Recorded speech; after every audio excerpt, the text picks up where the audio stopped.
Hi guys. ఇప్పుడే 'అయాలన్' movie 'ఆహాలో' చూశాను. తెలుగులో స్ట్రీమింగ్ అవుతుంది నిన్నటి నుంచి. సో, ఈ మూవీ అప్పుడెప్పుడో జాన్ 12, 2024లో థియేటర్స్‌లోకి వచ్చింది. So, after 2 years nearly Telugu dubbed version 'ఆహాలో' వచ్చింది.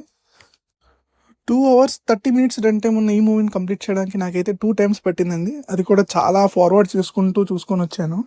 సో, మూవీ అయితే అస్సల ఎంగేజింగ్‌గా ఉండదు. Maybe this movie is purely made for kids అన్నట్టు ఉంటుందండి. ఫ్యామిలీ ఆర్ కిడ్స్ కొంచెం చూసి ఎంజాయ్ చేయొచ్చు.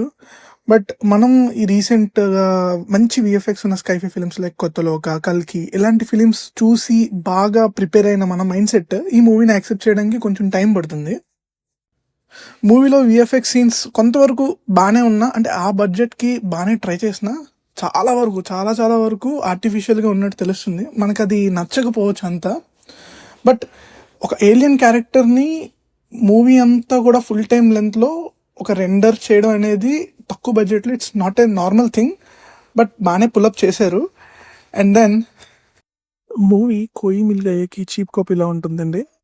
అండ్ విఎఫ్ఎక్స్ సీన్స్ చాలా చోట్ల బాగున్నప్పటికీ ఒకటో రెండో సీన్స్ బాగాలేకపోవడం వల్ల మూవీ అంతా అది ఒక నెగిటివ్ ఇంపాక్ట్ తీసుకొస్తుంది. ఎనీవే, విఎఫ్ఎక్స్ టీమ్ అయితే కొంచెం ఎఫర్ట్స్ అయితే బాగానే పెట్టారు అనిపించింది. And movie has very poor story telling అండి. అసలు స్టోరీ టెల్లింగ్ అస్సలు నచ్చలేదు. ఎలా అంటే ఒక చిన్నపిల్లల కథలానే ఉంటుంది. ఒక ఎంగేజింగ్ ఉండదు, ఒక ఎలివేషన్స్ ఉండవు. అంటే ఎలివేషన్ అంటే మరి కేజీఎఫ్ రేంజ్ ఎలివేషన్ ఎక్స్పెక్ట్ చేయం. బట్ బేసిక్ హీరో ఇంట్రెస్ట్ కానీ ఏలియన్ ఇంట్రెస్ట్ కానీ ఆ ఎలివేషన్స్ ఏ సెట్ అవ్వలేదు. And screen play two worst అండి. అసలు సీన్కి ఏదో సీరియల్ కట్స్లా ఉంటాయి, అంతేగాని ఒక సినిమాటిక్ రేంజ్ ఎక్స్పీరియన్స్ అయితే ఖచ్చితంగా ఇవ్వదు. అండ్ దెన్ ఈ మూవీకి మ్యూజిక్ డైరెక్టర్ ఏఆర్ రెహమాన్ గారు అని పడగానే నాకు షాక్ అయింది. ఏంటి ఏఆర్ రెహమాన్ గారు కొట్టారా అసలు, లేకపోతే ఆయన పేమెంట్ తక్కువ ఇచ్చారా, లేకపోతే ఆయన అసిస్టెంట్స్ చేతి కొట్టించారా అన్నట్టు అనిపించింది. ఈవెన్ ఆయన అసిస్టెంట్స్ కొట్టినా కూడా ఇంకా బాగా కొడతారేమో. ఎక్కడ కూడా ప్రాపర్ బీజిఎం ఉండదు, సాంగ్స్ ఉండవు. అసలు ఏఆర్ రెహమాన్ మార్కే కనిపించదు. అండ్ శివకార్తికేయన్ గారు యాక్టింగ్ చూసినా నాకేం పెద్దగా అనిపించలేదండి. అప్పుడెప్పుడో వచ్చిన అమరన్ తర్వాత నుంచి ఆయన మార్క్ మూవీలో మిస్ అవుతుంది. మొన్న వచ్చిన మదరాసులో కూడా అంత పర్ఫార్మెన్స్ అయితే ఇంక అనిపించలేదు. అండ్ హీరోయిన్ రకుల్ ప్రీత్ సింగ్ గారు, ఆమె క్యారెక్టర్ ఉన్నా లేకపోయినా మూవీలో ఒకటే, పెద్ద ఫరకేం పడదు.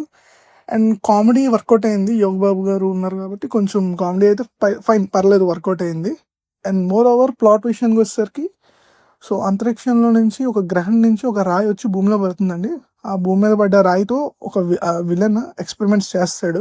ఆ ఎక్స్పెరిమెంట్స్ వల్ల భూమికి నష్టం కలుగుతుందని భూలోకంలో ఎవరికి బాధ లేదు, కానీ ఆ రాయి వచ్చిన ఏలియన్ ప్లానెట్ ఉంది కదండి, అందులో ఉన్న ఏలియన్స్కి ప్రాబ్లం ఉంది.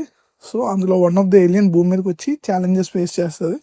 సో భూమి మీదకి వచ్చిన తర్వాత తను ఏ ఇష్యూస్ ఫేస్ చేసింది, హీరోని ఎలా మీట్ అయింది, హీరో ఏలియన్ కలిపి ఎలా భూమిని కాపాడారనేది బేసిక్ ప్లాట్. సో ఈ మూవీ ఈ టైంలో వచ్చి ఉండకూడదు. అండ్ ఆల్రెడీ 2024లోనే థియేటర్కల్ రిలీజ్ అయినప్పుడే ఓటీటీలో కూడా తమిళ వెర్షన్తో పాటు తెలుగు వెర్షన్ ఇచ్చేయాల్సింది. మేబీ నేను తెలుగు వెర్షన్ చూసాను కాబట్టి నాకు మంచి ఎక్స్పీరియన్స్ ఇవ్వలేదేమో. And moreover it's purely made for kids అన్నట్టే ఉంటుంది. బట్ ఓకే, ఒకసారి చూడొచ్చు సరదాగా, ఒకసారి ఫ్యామిలీతో అలా వన్ టైం వాచ్ చేయొచ్చు. సో ఈ మూవీ అయితే ఆహాలో స్ట్రీమ్ అవుతుంది, ఒకసారి చూసేయండి. Thanks for watching and please subscribe.